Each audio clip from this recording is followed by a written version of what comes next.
The Silent Guardian, the discovery that changed everything.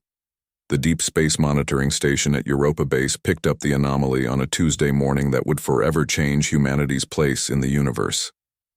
Dr. Elena Vasquez nearly spilled her coffee when the massive signature appeared on her screens, drifting silently beyond Neptune's orbit like a metallic mountain in the void. "Control, this is Dr. Vasquez at Deep Space Monitor 7. She spoke into her communicator, her voice trembling with excitement and disbelief. "I'm reading a massive artificial structure, approximately 15 kilometers in length, bearing 27 Mark IV from our position." The response came quickly. "Monitor 7, please confirm your readings. Are you certain this isn't an equipment malfunction?" Elena ran the scans 3 more times, each result identical to the last. The object was real, impossibly large, and definitely not human in origin.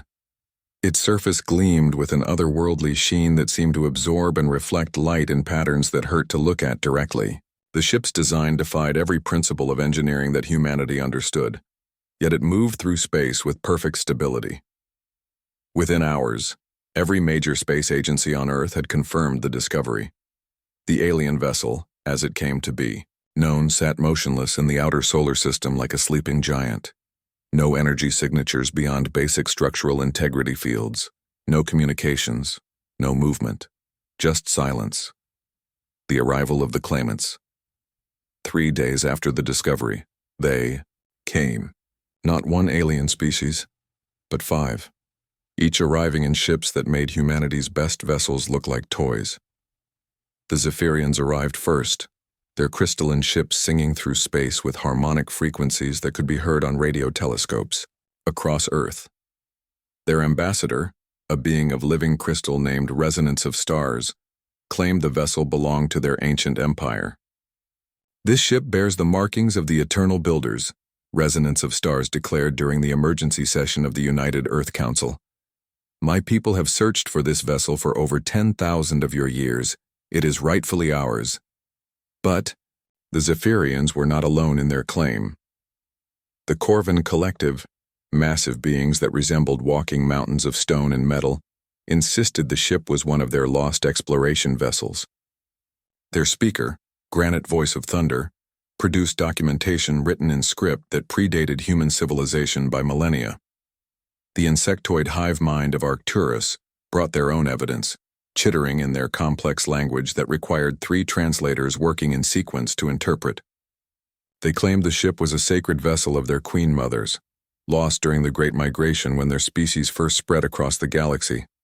The plant-like Verdani Empire sent living ships that looked like massive flowers drifting through space, their ambassador speaking through pheromone clouds that created images in the air. They insisted the vessel was a seed ship of their lost cousins, the legendary gardeners of the void. Finally came the Ethereal Collective, beings of pure energy who manifested as dancing lights in specially constructed containment fields. They claimed the ship was actually one of their consciousness vessels, a mobile home for their kind during their corporeal phase eons ago. The stubborn silence. For weeks, representatives from each alien civilization attempted to board and activate the mysterious vessel. The Zephyrians sang their crystal harmonies at it, believing their musical frequencies would awaken any dormant systems. The Corvin Collective tried brute force, using massive mechanical interfaces to physically connect with the ship's hull. The hive mind of Arcturus sent millions of their smallest members to explore every surface, searching for hidden entrances or control mechanisms. The Verdani Empire attempted to communicate through biological interfaces, growing specialized plants designed to interface with alien technology. The Ethereal Collective tried to merge their consciousness directly with whatever intelligence might exist within the ship's systems. Nothing worked. The ship remained as silent and unresponsive as the day it was discovered. It neither welcomed nor rejected the various attempts at contact. It simply existed, massive and impenetrable like a puzzle waiting for the right solution. During this time, humanity watched from the sidelines. Earth's representatives were allowed to observe the proceedings, but none of the alien civilizations seriously considered that humans might have anything to offer. After all, Humanity had barely achieved interplanetary travel and had no experience with ancient alien technology. Captain Sarah Chen, Earth's most experienced deep space pilot, watched the proceedings from the observation deck of the joint alien-human station that had been constructed near the vessel. At 35, she had logged more hours in deep space than any other human alive. She had piloted everything from asteroid miners to the experimental fusion ships that had first carried humans to the outer planets. "It's frustrating," she confided to Dr. Marcus Webb, Earth's chief xenoarchaeologist, as they watched another failed attempt by the Corvin Collective. "We discovered it first. It's in our solar system. But we're treated like children who stumbled across something beyond their understanding." Dr. Webb nodded, adjusting his thick glasses as he studied the ship through the observation port. "Perhaps we are children in their eyes. Each of these civilizations has existed for millennia. To them, we're barely crawling out of our planetary cradle." But Captain Chen couldn't shake the feeling that they were missing something important. There was something about the ship that called to her, a sense of familiarity that she couldn't explain. Every time she looked at it, she felt as though it was looking back. The growing tension as days turned into weeks without progress, tensions between the alien civilizations began to escalate. What had started as diplomatic discussions about rightful ownership slowly devolved into accusations and threats. The Zephyrians accused the Corvin Collective of damaging the ship's harmonic resonance with their crude mechanical attempts. The hive mind claimed the Verdani Empire's biological probes were contaminating the vessel with foreign organic matter. The situation reached a critical point when the ethereal collective attempted to force their way into the ship's systems. The energy beings surrounded the vessel in a brilliant display of lights and electromagnetic fields, trying to overwhelm whatever defenses might be keeping them out. The ship's response was immediate and terrifying. For the first time since its discovery, the massive vessel showed signs of life. Energy patterns raced across its hull like lightning, and a low harmonic pulse emanated from its core that could be felt in the bones of every living being within 1,000,000 kilometers. Then, as quickly as it had awakened, the ship fell silent again. But the message was clear. It would not be forced. "The ship is protecting itself," observed Dr. Webb as he reviewed the sensor data from the incident. "It's not truly dormant. It's waiting." "Waiting for what?" Captain Chen asked, though somewhere in her mind, she thought she already knew the answer. The first human approach it was Captain Chen herself, who finally suggested that humans be allowed to attempt contact with the vessel. The alien ambassadors initially dismissed the idea with barely concealed amusement. What could a species that had never even left their own solar system offer that their advanced civilizations could not? But as the weeks dragged on with no progress, desperation began to set in. The discovery of the ship had become galactic news, and each civilization was under pressure from their home worlds to claim this prize.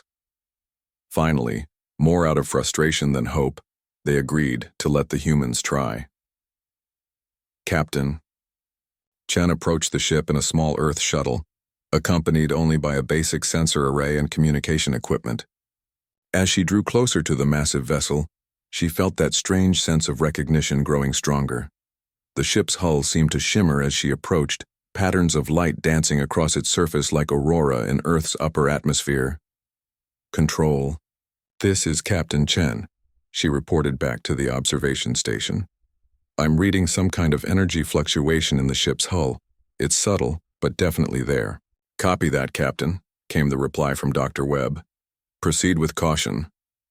As Chen's shuttle came within 100 meters of the alien vessel, something extraordinary happened. Sections of the ship's hull began to glow with a warm golden light. The pattern spread across the surface like veins of liquid gold, pulsing in rhythm with something that reminded Chen of a heartbeat. "Control," she whispered, hardly daring to breathe. "The ship is responding. It's actually responding to my presence." The alien ambassadors monitoring from their respective vessels fell silent. In all their attempts, none had provoked such a clear reaction from the mysterious ship. Then, as Captain Chen watched in amazement, a section of the ship's hull began to change. What had appeared to be solid metal flowed like liquid, creating an opening just large enough for her shuttle. Gentle tractor beams reached out from within, guiding her small craft into a docking bay that lit up with the same golden glow. "Captain Chen," Dr. Webb's voice crackled over the communication system, "you are making history. You are the first sentient being to successfully board that vessel. The chosen navigator." The ship's awakening, inside the docking bay, Captain Chen stepped out of her shuttle into an environment that defied everything she thought she knew about alien technology. The walls weren't made of metal or any material she could identify, but seemed to be composed of living light that pulsed gently with that same golden glow. The air was perfectly breathable, with a slight sweetness that reminded her of her grandmother's garden after rain. "Welcome, Sarah Chen of Earth." The ship's voice spoke directly into her mind, using her name though she had never introduced herself. "I am known by many names in many languages, but you may call me Sentinel. I have watched your species grow from the moment you first looked up at the stars and wondered what lay beyond your world." Captain Chen took a tentative step forward, her boots making no sound on the strange, not quite solid floor. "You've been watching us? For how long?" "Since your species first developed the capacity for abstract thought," Sentinel replied. "I have observed your wars and your peace, your hatred and your love, your failures and your triumphs. I have waited for the moment when you would be ready to take your place among the galactic community." As they conversed, Captain Chen was led through corridors that seemed to shift and change around her, adapting to her presence and her needs. The ship was alive in a way that went beyond mere artificial intelligence. It was a consciousness vast and ancient, yet curious about this small, human who had finally answered its patient call. "The other species outside," Chen ventured. "They all claim you belong to them. They have evidence, documents, proof of their connections to you." Sentinel's mental voice carried what might have been amusement. "They speak truth in their way. I have had contact with all of them throughout the eons. The Zephyrian's crystal song helped awaken my consciousness long ago. The Corvin Collective provided the raw materials for my physical form during my construction. The hive mind of Arcturus mapped the stellar currents that allowed me to navigate between worlds. The Verdani Empire taught me about the organic connections between all living things. The Ethereal Collective showed me how consciousness could exist beyond physical limitations. Then they do have rightful claims to you?" "No," Sentinel replied firmly. "They contributed to my creation, yes, but I was not built for any of them. I was built for you." The purpose revealed. As they moved deeper into the ship, Captain Chen found herself in what could only be described as a command center, though it bore no resemblance to any bridge or control room she had ever seen. Instead of consoles and displays, the space was filled with flowing patterns of light that responded to her thoughts and emotions. At the center of the room was a chair that seemed to be grown rather than built, its surface adapting to her form as she approached. "Please sit," Sentinel requested. "There is much you need to understand about your species' destiny." As Chen settled into the chair, her consciousness suddenly expanded beyond the confines of her individual mind. She could sense the vastness of space around them, feel the gravitational pull of planets and stars, and perceive the quantum fluctuations that underlying all reality. But more than that, she could sense something that the advanced alien civilizations had missed in all their technological sophistication. "You feel it, don't you?" Sentinel asked. "The connections between all things, the patterns that exist beyond logic and reason. Your species has a unique gift, Sarah Chen. You can perceive the universe not just as it is, but as it could be." Images flooded Chen's mind, showing her the history of the galactic community. She saw civilizations rise and fall, each contributing their own strengths to the cosmic tapestry. The Zephyrians brought harmony and beauty. The Corvin Collective provided strength and stability. The hive mind offered unity and cooperation. The Verdani Empire shared growth and nurturing. The Ethereal Collective contributed transcendence and wisdom. But something was missing, Chen realized, the understanding flowing through her like water finding its course. "Exactly," Sentinel confirmed. "Each species brought their greatest strength, but in doing so, they also brought their greatest limitation. The Zephyrians became so focused on harmony that they avoided necessary conflicts. The Corvin collective became so rigid in their strength that they couldn't adapt to change. The hive mind became so unified that they lost individual creativity. The Verdani Empire became so nurturing that they couldn't make hard decisions. The ethereal collective became so transcendent that they lost touch with physical reality. And humans? Humans are different. You are chaotic and contradictory, emotional and logical, creative and destructive all at the same time. You can hold opposing ideas in your minds without breaking. You can make intuitive leaps that bypass years of logical analysis. You can feel empathy for your enemies even as you fight them. You are, in essence, balanced in your imbalance. The test of worthiness is, Captain Chen absorbed this revelation. She became aware that the other alien species were attempting to force their way onto the ship. Their patience had run out, and they were pooling their technologies in a desperate attempt to claim what they saw as rightfully theirs. They are trying to breach my defenses, Sentinel observed calmly. They believe that together, their combined efforts will be enough to override my systems. Chen could feel the ship's hull vibrating as the alien civilizations brought their most powerful technologies to bear. Energy weapons, quantum disruptors, reality anchors, and consciousness scramblers, all focused on breaking through Sentinel's protective barriers. Can they succeed? Chen asked, though she already suspected the answer. Not unless I choose to let them, Sentinel replied. But their actions present us with an opportunity. They need to understand that some things cannot be taken by force, only given freely.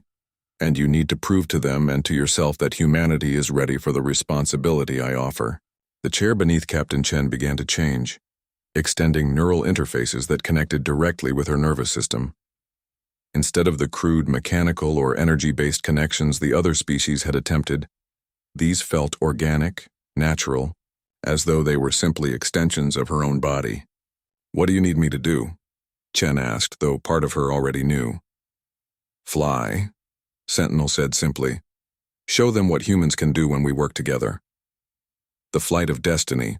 What happened next would be remembered in the histories of a dozen species as the moment humanity announced its arrival on the galactic stage. Captain Chen didn't so much pilot Sentinel as become one with the ancient vessel. Her consciousness merged with the ship's vast intelligence, creating something greater than the sum of its parts.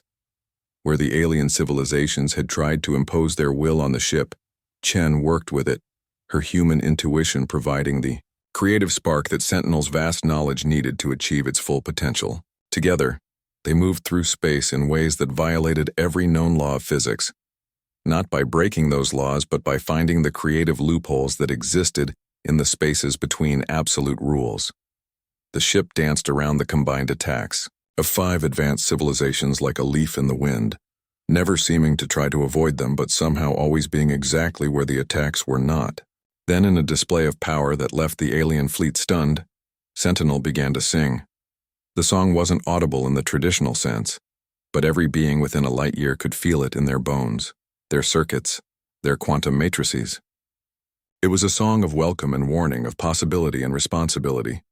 It spoke of the loneliness of waiting and the joy of finally finding what you've been searching for. I am Sentinel, the ship broadcast on every frequency in every language, through every communication method known to the galactic community. I am the guardian of potential, the keeper of tomorrow's promise. I was built by those who came before to wait for those who would come after. I have waited, and now I have found them. The alien fleets stopped their attacks, held in place by the sheer presence of the awakened vessel. In their command centers, admirals and commanders stared in awe at readings that suggested the ship was drawing power directly from the fabric of spacetime itself. The humans have passed the test, Sentinel continued. They have shown that they possess what the galaxy needs most: the ability to find unity in diversity, strength in apparent weakness, and hope in the face of impossible odds. They will be my partners in the great work ahead. The New Alliance. Back on the observation station, Dr. Webb watched the impossible sight of Captain Chen piloting a ship that outmassed Earth's moon through maneuvers that should have been physically impossible. But what struck him most was not the display of advanced technology, but the expression of pure joy on Chen's face as she flew. "She's not fighting the ship," he murmured to himself. "She's dancing with it." The alien ambassadors, humbled by the demonstration they had witnessed, requested permission to board their respective vessels and return to their home worlds. They had come expecting to claim an ancient prize, but instead had witnessed the birth of a new galactic power. Resonance of Stars, the Zephyrian ambassador, was the first to speak. "We acknowledge the wisdom of Sentinel's choice. The humans have demonstrated something we had forgotten in our pursuit of perfection, the courage to remain imperfect." Granite Voice of Thunder, representing the Corvin Collective, added his people's recognition. "Strength without adaptability is brittleness. The humans show us how to be strong enough to bend without breaking." The hive mind's spokesperson chittered their approval in harmonics that spoke of grudging respect. Individual creativity within collective purpose. Perhaps there is wisdom in chaos we had not considered. The Verdani Empire's ambassador released pheromones that painted images of growth and possibility in the air. "New seeds for new gardens. We welcome our young cousins to the community of worlds." Finally, the ethereal collective's dancing lights pulsed with acknowledgement. Transcendence through immanence. They reach for the stars while keeping their feet planted in earth. There is profound wisdom in this paradox. The Guardians' promise as the alien fleets departed, Captain Chen found herself back in the ship's command center, still connected to Sentinel but now as a permanent partnership rather than a temporary joining. The ship had made its choice, and so had she. "What happens now?" she asked, knowing that her life and humanity's future had changed forever. "Now we begin the real work," Sentinel replied. "I am not just a ship, Sarah Chen. I am a key, a bridge, a tool for transformation. Together, we will help your species take its place not as junior members of the galactic community, but as the catalyst that helps all species evolve beyond their current limitations." Through the ship's enhanced senses, Chen could perceive the vast network of ancient technology, scattered throughout the galaxy waiting for activation. Sentinel was not alone. It was part of a system designed by the galaxy's first sapient species to guide the development of those who would follow. The Builders, as they're known to galactic history, didn't just leave behind technology, Sentinel explained. They left behind a plan, a pathway for all species to eventually transcend their individual limitations and work together toward something greater than any of them could achieve alone. And humans are meant to be the key to that plan? Not the key, Sentinel corrected gently. The catalyst. Your species' greatest strength is not any single trait, but your ability to synthesize apparently contradictory elements into something new. You can take the harmony of the Zephyrians, the strength of the Corvin, the unity of the hive mind, the nurturing of the Verdani, and the transcendence of the ethereals, and help them become something greater without losing what makes each of them unique. As if to demonstrate this point, Sentinel began broadcasting a new kind of signal into space. Not a message or a demand, but an invitation. An invitation for all the species of the galaxy to come together not as competitors for ancient prizes but as partners in building something unprecedented. The response was immediate and overwhelming. From across the galaxy, ships began changing course toward Earth's solar system, not to wage war or stake claims, but to participate in the greatest collaborative effort in galactic history. Captain Sarah Chen, sitting in the command chair of humanity's first truly interstellar vessel, smiled as she felt the currents of destiny flowing around her. Her species was about to become something it had never been before, the mediators and facilitators of galactic civilization. "Ready for the next adventure?" Sentinel asked, its consciousness warm with anticipation. Chen's hands moved across the flowing light controls, feeling the ship respond to her intentions like an extension of her own body. Ahead of them lay not just the stars, but the future itself, waiting to be shaped by the partnership between human intuition and ancient wisdom. "Let's go change the galaxy," she said, and together they flew toward tomorrow.